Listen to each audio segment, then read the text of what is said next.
doesn't love free stuff? Also known as in-kind or Contra sponsorship. When a company gives you product, gives you services, gives you food, gives you samples, gives you free stuff to use at your events and your sponsorship opportunities in order to add value to your audience. If you are looking for in-kind sponsorship or Contra sponsorship or free stuff, you're gonna love this video. Check it out.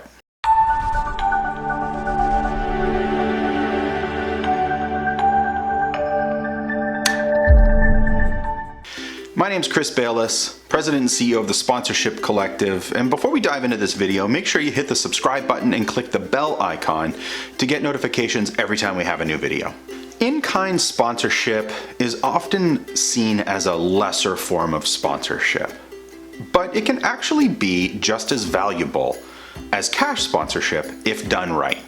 So what exactly is in-kind sponsorship? Well, it's things like free product, free food, free wine, free coffee.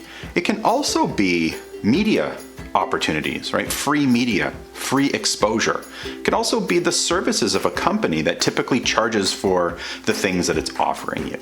It can be free product, and it can be really anything that adds value to the attendees of your event or to your organization. But you have to be careful.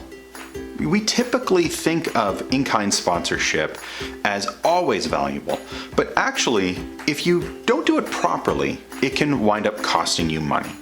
So, what are the benefits of in-kind sponsorship? The first and most obvious is that it saves you money, the sponsorship seeker. But also, brands love it because it doesn't cost them as much as it would for them to provide the product and for them to do a cash sponsorship, which is what typically happens.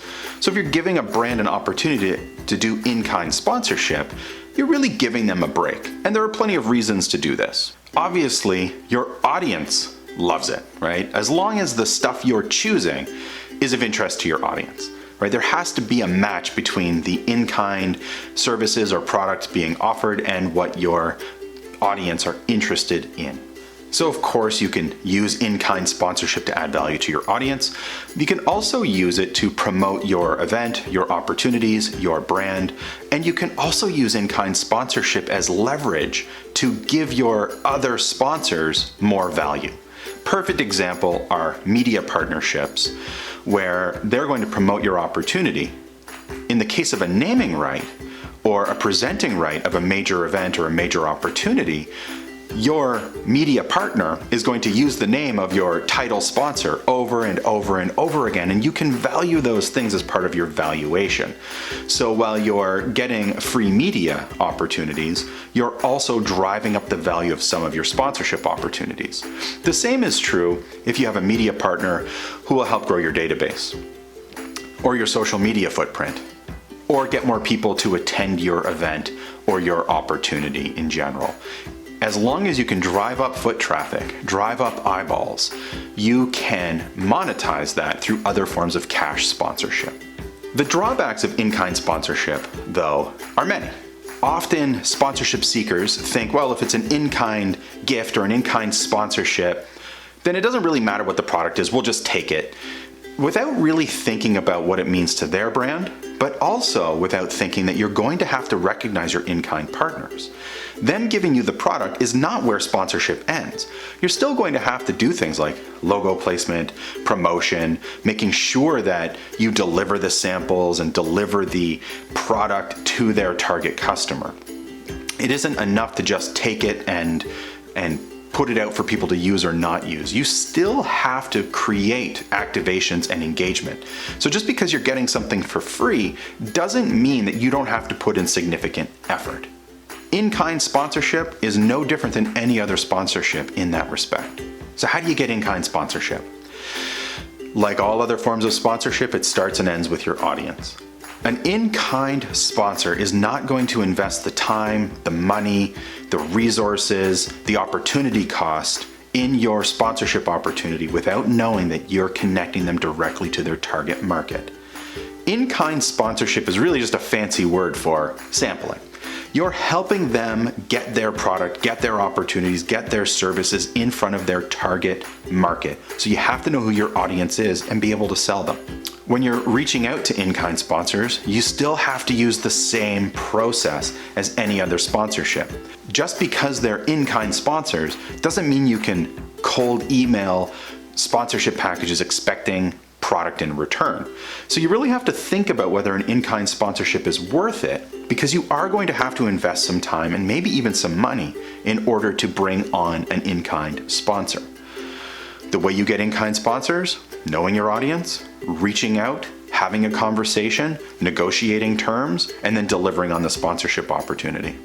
No different than any other type of sponsorship, you have to provide your in-kind sponsors a fulfillment report proving that you did what you said you would do, that you gave out the samples, that you engaged people, that you got the feedback, that you built their brand.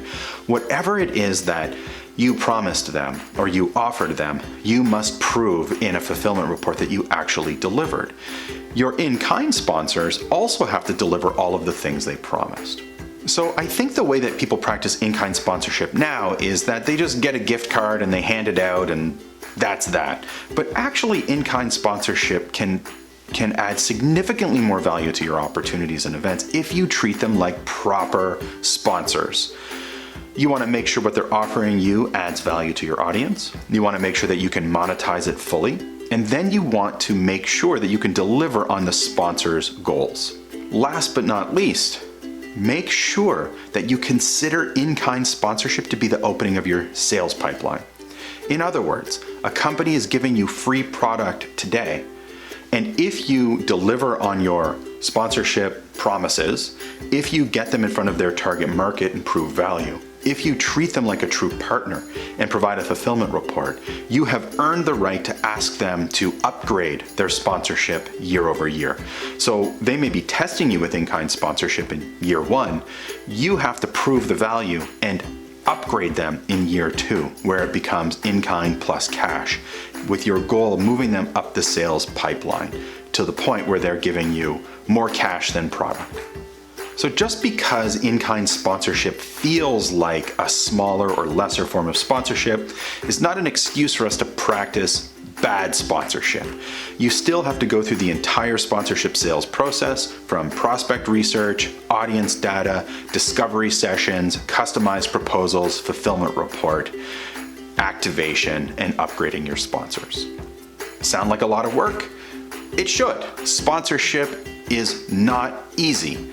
But when practiced properly, it can really deliver significant value to you and your organization. And remember, the sponsorship proposal does not make the sale. You do. Good luck out there.